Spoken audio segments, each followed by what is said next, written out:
불교에서 색즉 시공을 얘기하는 것이 색성향 미처법을 다 포함해서 핵심은 뭐다? 마음작용. 마음작용이 안이비설신이 색성향 미처법을 식의 작용을 통해서 만들어내고 있는 것이, 그 색성향 미처법은 알고 보니까 고정된 실체가 있는 게 아니고 끊임없이 아르마리를 통해서 조작된 것일 뿐이다라는 거예요. 우리 이 식을 통해서. 그것을 한마디로 껍데기는 다 헛거요 이렇게 되는 겁니다.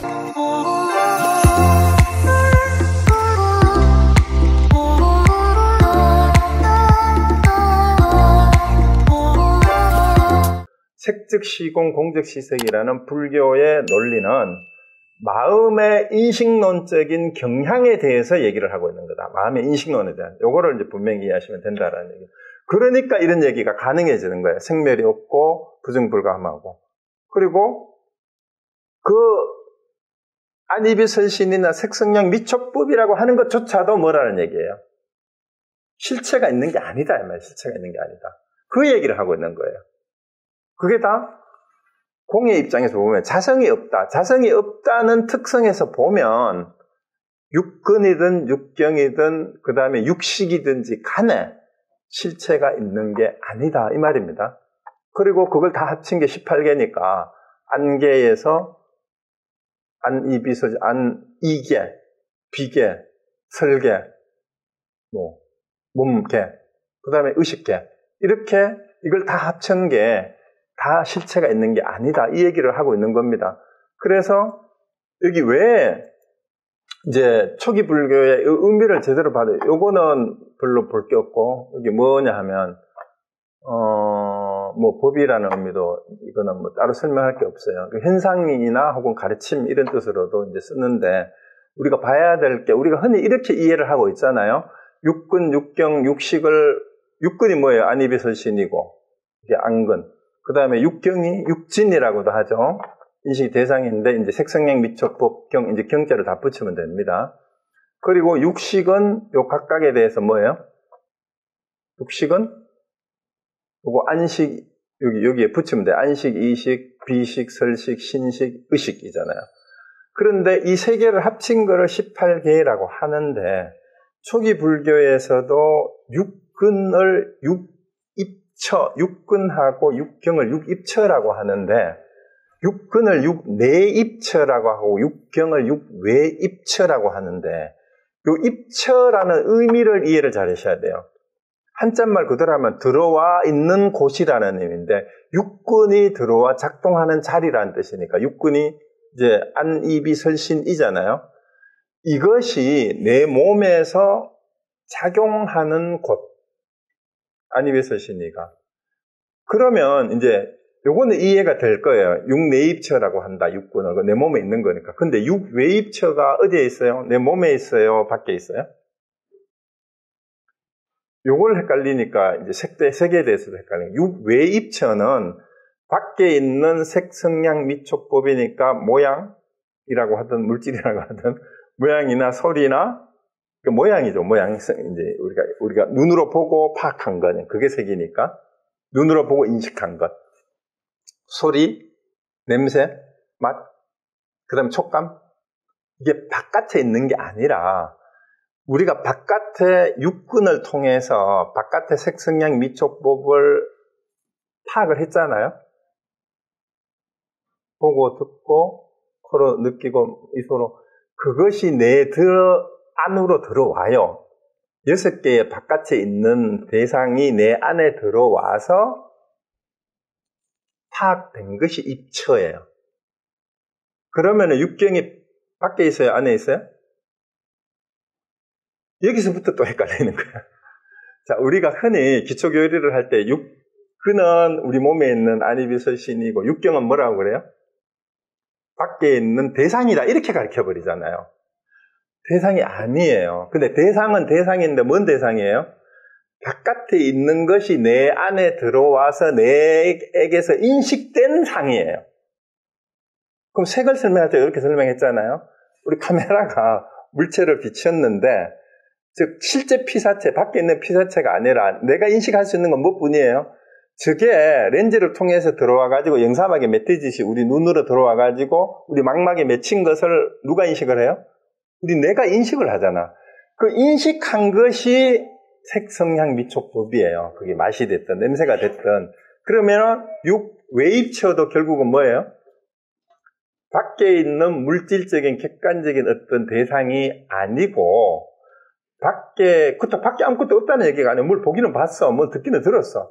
밖에 있는 것을 보고 듣고 느끼고 냄새 맡고 해가지고 맛을 보고 내 안에 들어온 감각의 인식작용을 통해서 내가 대상이라고 생각한 생각, 그게 육웨이브체예요.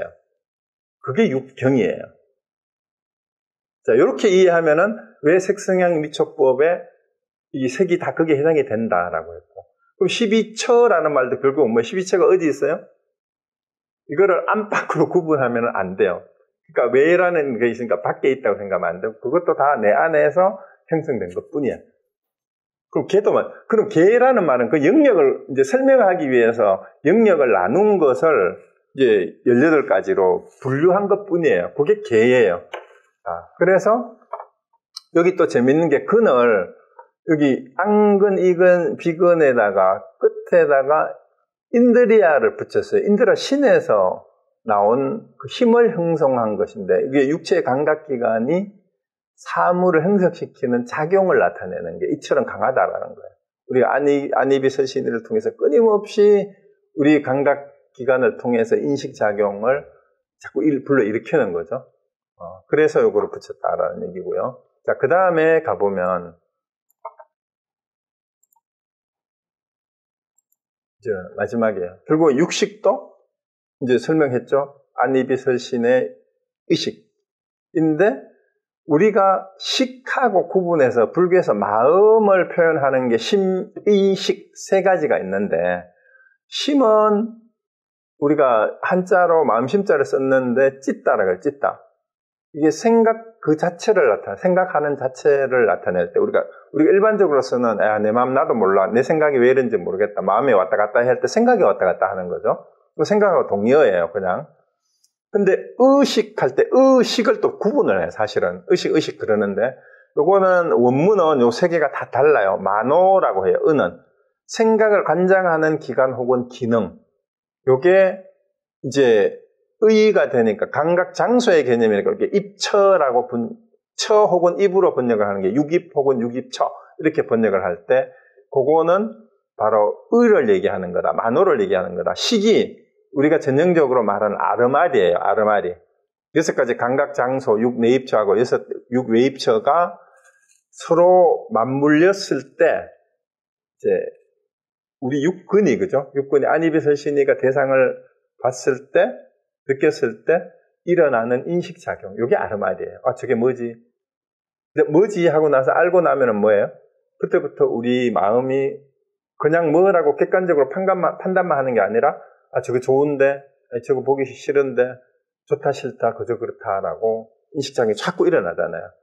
그게 식이에요. 그래서 결국은 만호를 통해서 대상을 아는 게 식이에요. 그래서 요거를 이렇게 구분을 하기는 하는데 결국은 불교에서 색즉시공을 얘기하는 것이 색성향 미처법을 다 포함해서 핵심은 뭐다? 마음작용이 안이비설신이 색성향 미처법을 이게 식의 작용을 통해서 만들어내고 있는 것이 이제 그것이 색성향 미처법인데 그 색성향 미처법은 알고 보니까 전부 다 실체가 있는 것이 아니다. 안이비설신이도 실체가 있는 게 아니고 색성향 미처법도 그렇게 보니까 당연히 실체가 있는 게 아니고 고정된 실체가 있는 게 아니고 끊임없이 아르마리를 통해서 조작된 것일 뿐이다라는 우리 이 식을 통해서 그것을 한마디로 다 공이요. 다 공이요. 그러니까 이게 다 껍데기야. 겉으로 파악된 색이 됐던 색성향 미촉 모든 것이 껍데기는 다 헛거요. 이렇게 되는 겁니다. 그래서 오늘은 여기 다예요. 이제는 다른 거 기억 다 못해도 됩니다. 색즉시공이 무슨 뜻이라고? 껍데기는 다 헛거요. 그럼 실제가 뭐냐라는 거죠. 이제 실제가 남아있는 거예요. 그럼 진짜가 뭔데? 진짜가 뭔데? 껍데기는 다 헛구여라고 아는 게 그게 진짜예요.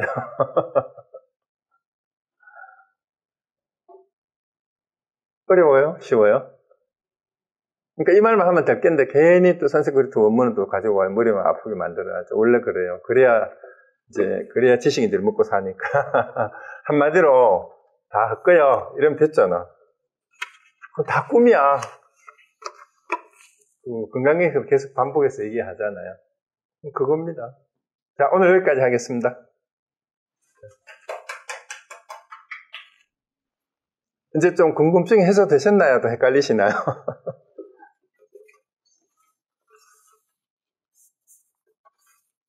그러니까 초기 불교에 알아차림 하는 것도 이걸 알아차리는 거예요. 알아차림 다른 거 아니에요. 아까 초기에 얘기했던 메타인지, 생각하는 줄 생각하는 거, 생각의 생각, 인식에 대한 인식. 그거 떠나서 아무런 명상도 수행도 없어요. 그러니까 우리가 일상생활을 혼자 있을 때든 남하고 관계를 할 때든 누구하고 대화를 할 때, 일을 할 때 내가 뭘 하는지 알고 해야 될 거 아니에요. 그러니까 제일 답답한 사람이 내가 뭘 모르는지를 모르는 사람, 뭘 모르는지를 모르는 사람. 그 소크라테스도 그랬잖아요. 내가 모르는 줄 아는 것이 진지의 시작이에요. 왜? 그러니까 소크라테스가 얘기하는 게 뭐였어요? 무지의 지라고 했어요. 무지의 지. 이것도 메타인지예요. 일종의 메타인지. 이제 델포이 신전에 있는 너 자신을 알라라는 말을 인용을 해가지고 얘기를 많이 했다 그러는데 그걸 흔히 이제 철학책에서 무지의 지라 그러잖아. 무지의 지.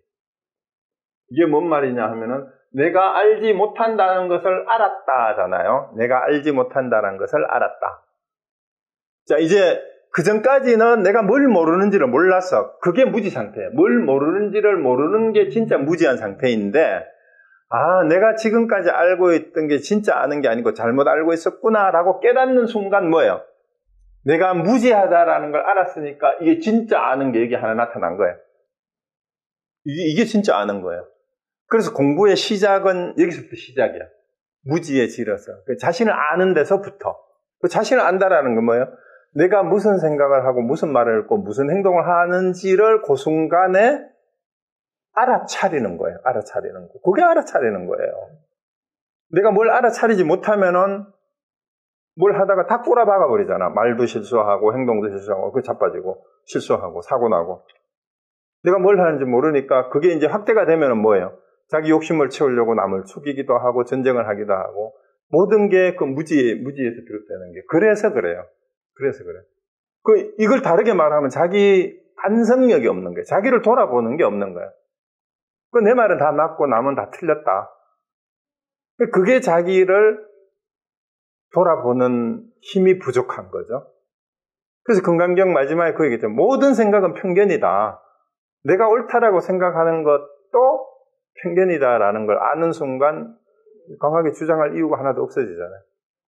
거기에서 다 내려놓고 있는 그대로 다른 사람의 얘기를 경청하고 들어주고 있는 그대로를 선입견 없이 보니까 어떤 상황에서든지 그걸 알아차릴 수가 있는 거예요. 있는 그대로. 그게 관자재예요. 관자재. 있는 그대로 보는 거. 보는 것이 스스로 있는 그대로인 거. 그게 관자재란 말이죠. 그래서 관자신경에서는 어떻게 관자재할까를 공부하는 거고 관자재를 하려고 보니까 그것이 조견하는 거고 조견을 해보니까 실체가 없더라 하는 게 다 공이더라 하는 거고 그리고 우리가 지금 보고 있는 파악한 색이라고 색성향 미처법이라고 했던 것이 다 헛거다. 그게 그런 건 없다라고 지금까지 쭉 얘기하고 있는 겁니다. 자, 그래서 반야신경이 초기 불교하고 다른 거 하나도 없어요. 그런데 일부 한국에 있는 이제 조계정 스님이었는데 어디 또 스리랑카하고 남방불교 갔다 와가 초기 불교 수행하고 와놓고는 이제 반야신경이 부처님의 가르침을 정면으로 위배하는 외도의 주장일 뿐이고 이건 불교가 아니라고 이런 글들이 지금 인터넷에 많이 올려져 있어요. 그것도 페이스북에도 있고 그것도 따르는 팔로우가 또 엄청 많아. 그래가지고 뭐 막 칭송을 하고 또 공방을 하고 막 이러는데 참 한심해요. 한심해. 그러니까 그거를 주장을 하면 끝까지 자기가 뭘 틀렸는지 얘기를 안 해. 자기는 무아를 뭔지 안 돼요. 그리고 계속 그런 주장을 하는 분들이 있어요. 무아를 안다면은 내가 하도 답답해서 저도 그 댓글을 한번 좀 달아봤어요. 기본적으로 독해력이 부족하구나. 반야신경을 제대로 좀 읽어보시라고. 초기불교 했다니 산스크리트하고 빨리요. 그 원문을 좀 대조하면서 초기불교하고 대조해서 한번 읽어보시라. 주장을 하기 전에. 그리고 당신이 주장하고 있는 게 바로 그렇게 대승 반야 사상가들이 그때 당시에 부파불교 스리체부나 경량부 사람들을 소승의 무리다 라고까지 폄하했던 바로 그 주장을 당신이 지금 하고 있는데, 당신이 알고 있는 초기 불교가 진짜 경전에서 나온 게 아니라 구사론이나 그쪽에 비바사론이나 그쪽에 뭐예요? 청정도론 같은 초기 불교, 부파 불교의 주석서에 근거해서 초기 불교를 보고 있으니까 당신이 봤던 서적은 부파 불교의 입장이지 초기 불교가 아니다. 근데 지금 남방도 마찬가지예요. 지금 남방도 미얀마, 스리랑카의 사람들은 부파 불교의 한 파일 뿐이에요. 근데 이제 자기들은 대승 불교를 취급을 안 하니까 우리가 정통이다. 그리고 한국 사람들 중에 거기를 이제 남방 불교에 관심이 있어서 수행센터에 갔다 온 사람들도 그런 얘기를 해요. 그래서 그게 남방 불교가 정통이고 이제 반야부 경전이나 선불교나 이거는 뭐 불교도 아니다. 비불설이다라고 얘기하고 있는데 불교의 뜻에도 맞지 않아요. 그런데 보살이 깨달은 중생이라고 언어가 자체가 그렇잖아. 석가모니 부처님은 왜 부처님이 돼야 돼? 깨달으면 다 부처라 그랬는데 그 이후에 아라한이 되고 그 다음에 깨달았다고 이제 인정받은 사람들이 다 부처지 왜 부처가 아니에요. 그래서 이제 결국은 그것도 자기를 돌아보면 된다. 자기를 돌아보는 데에서 내가 무슨 말을 하고 있는지, 그게 반야심경에서 얘기하고 있는 거니까 색적시공을 너무 어렵게 생각하지 말고, 수로는 제가 참고로 이제 여러 서적을 참고해서 적어놨는 거니까 원래 이런 뜻에서 이런 게 나왔구나 참고하시면 되고, 복잡하면은 일일이 안 보셔도 됩니다. 네. 질문 있으시면 하시고요.